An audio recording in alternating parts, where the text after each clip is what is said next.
Hey guys, and welcome to my YouTube channel. I hope you are having a fantastic week, day, life, year, and all that good stuff. So in today's video, I'm going to talk a bit about how to pass your driver's license.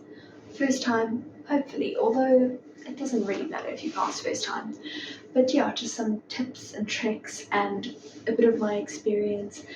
And yeah, just what to expect so that you will be ready for your test day. So let's just get straight into the video. So first off, a bit of a story time about my driver's test experience. I unfortunately didn't pass the first time, but that's okay. As I said, I learned to make peace with it. So I did my driver's license in Gordons Bay, South Africa. It was around the end of the year, the end of my matric year. I really needed to get my driver's license as university was starting and I was planning on driving in every day. So I set myself a lot of expectations, but I was really ready for my test. I had about 3 to 4 months of driving lessons in. I was basically driving by myself just with a co-driver. So I felt really confident when I went to my testing site. I just had this feeling that I had it in the bag. So the test starts, my check is perfect. Hill start is fine. I do my parallel parking fine, and we get to alley docking, which it seems to me is like the easiest of all the parking stuff other than the 3-point turn. But I am in the part, like the little white block that you're supposed to start in, and the tester gets out the car, and I think it's a smart idea to reverse in first gear. I'm very confidently thinking that I'm about to reverse, and then I jolt forward, and I was like, oh no, this is it, it's all over for me. And it wasn't. So then I just carried on. But the problem was my whole alignment was out, so I ended up hitting the pole, which was really upsetting because I had never hit a pole before in all of my driving lessons. So yeah, I was not happy, and what made it even worse was the waiting period was the next year, February, which was when university was supposed to start, and also that was another 3 months away. So yeah, I think that was the first time I had like the absolute rage to scream at my pillow. I was so upset. I was just too upset that day. I didn't end up booking another slot and I just went home. So then January rolled by and I really needed a license. So we made a plan and went to a smaller town called Bredasdorp, which has a really nice tasting centre, by the way, if I will be speaking about it at the end of the video. We went there on holiday. I booked on the Friday and got a slot for the Monday. Yeah. Versus in Gordons Bay, I would be waiting for 3 months. Crazy. Anyways, so yeah, I just booked 2 extra lessons just to refresh my memory because I've been driving the whole holiday like actual normal person would drive. So yeah, I just had those 2 lessons. I had this whole mental block about alley docking now, and I thought I was going to fail it again because I just couldn't get it right anymore. But yeah, my test went well, everything went perfect, and I passed. So without further ado, let's go on to what you should expect on your day of your test. So when you arrive at your testing center, this is for South Africa, by the way. If you're not South African, this probably does not apply to you, and you can skip to this timestamp. Okay, so when you arrive on the day, you will park in your little white block that your driving instructor will tell you to park in, and then you will switch car off and go inside with your ID and your learner's license, as far as I can remember, into the testing center. Then someone will take those documents from you and tell you to go back to your car. Then you will wait for a whole bunch of time, awkwardly just stand there and panic. You will start your yard test, and that consists of your car checks, your surrounding checks, obviously your hill start and your different parkings. And if you pass that, then your tester will tell you it's time for your actual road test. And then you will go to another block, turn the car off and do your starting procedure, and then only will you go to your road test. So here's a few of my tips of what I wish I would have done to pass the first time, and this is applying to anyone, not just if you're from South Africa, but just to overall how to be ready for the day. So let's get started. First of all, your tester is probably going to be very intimidating.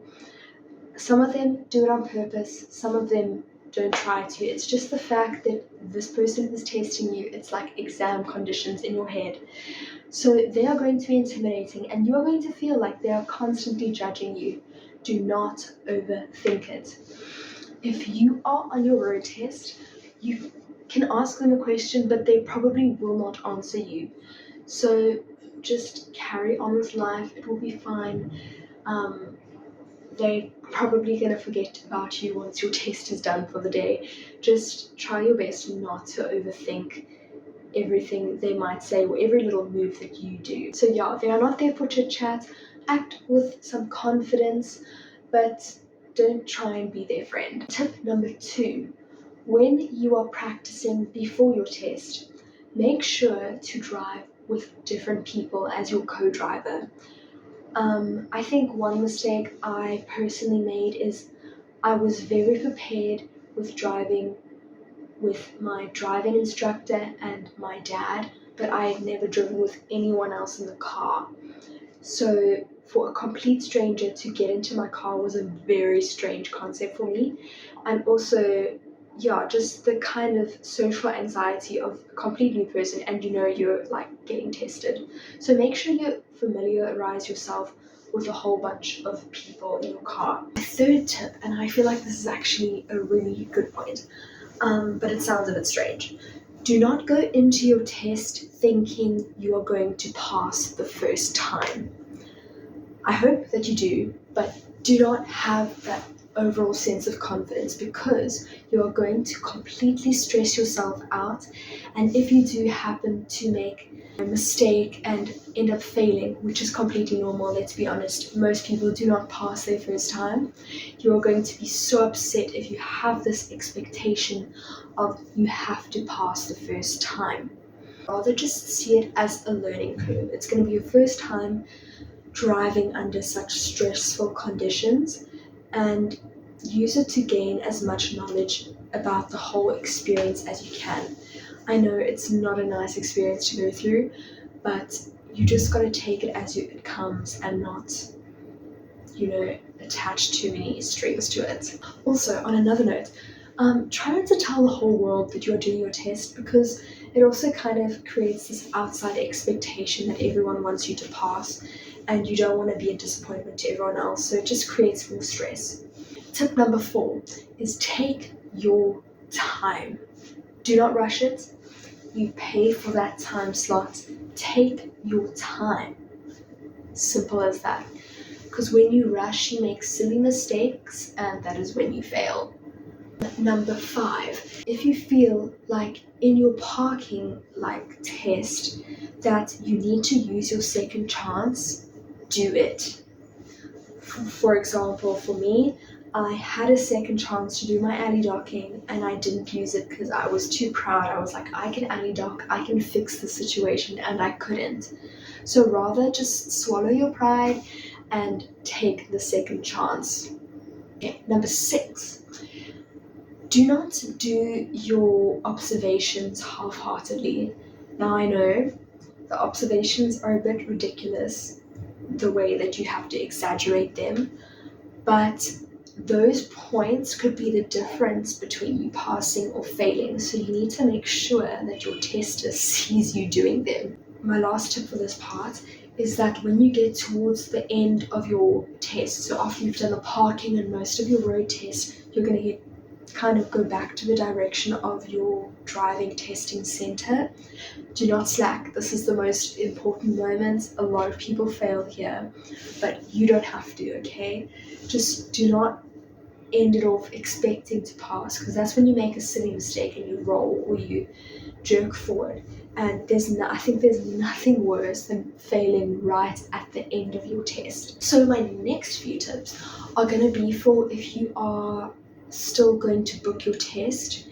So if you aren't, watching this the night before and doing your driver's test tomorrow, if you have the opportunity, now this is for South Africa, I don't know about other places, but if you have the opportunity to book it in a smaller town, I 100% suggest you do it. The reasons are the following. you'll probably get an earlier test date. So for example, where I booked the first time, I had to wait 3 months just to do my test, and then I failed and I had to wait like another 4 months. It's just creates so much pressure on you to pass the first time, and you don't need to do that to yourself. So if you go to a smaller town like I did, I literally booked on the Friday, got an appointment on the Monday. I could have gotten another appointment again like 2 days later. Testers are also usually a lot more friendly, and the service is normally really good. So for example, in Gordon's Bay, it would take me a minimum of 2 hours just to book my test, whereas in Bredasdorp it literally took me, I'm not even joking, 20 minutes max for the whole process. Yeah, and the people were just so friendly and so kind to me. Like, I actually felt like I was being treated as a human being. My second tip, obviously, when you're booking, make sure you have all your documentation with you. Your ID, your learner's license, your money, your proof of address, your photos, and everything that you think you might need, just bring it along with you, because you don't want to get to the front of the waiting line and then get told you don't have your right stuff with you. My third and final tip for this video is, if you are ready, book your test as soon as possible. The sooner you get this behind the back, the less you have to stress and upset yourself. So that is it for a video. And just remember, if you do not pass the first time, it is okay. I know it absolutely sucks and you feel like you are the only person on the planet that has never passed the first time. You'll be really upset. But, just take a few breaths, be sad for the day, but life will move on. You will get there eventually, and just be calm, see it as a life experience, and you can do this. I believe in you.